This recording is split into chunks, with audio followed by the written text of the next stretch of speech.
Welcome to this quick tutorial on interfacing a 0.96-inch TFT display with an Arduino using the SPI protocol. In just 1.5 minutes, we'll walk you through the wiring, setup, and a working demo. This display is great for adding visuals to your Arduino projects, and we'll show you how to get it running easily. Before we begin, subscribe to the channel and hit the bell icon so you don't miss any future electronics tutorials. Now, let's get started. In this quick video, we'll show you how to interface a 0.96-inch TFT display with an Arduino using the SPI protocol.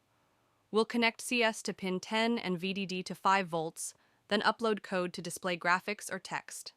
Watch the full video for the wiring, setup, and a working demo.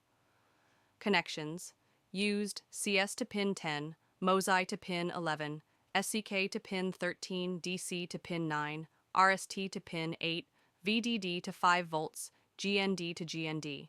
That's it. You've successfully interfaced a 0.96-inch TFT display with an Arduino using SPI. Now you can experiment with different graphics, text, and animations for your projects. If you found this video helpful, don't forget to give it a thumbs up and subscribe for more exciting electronics tutorials. Enjoy displaying and happy coding!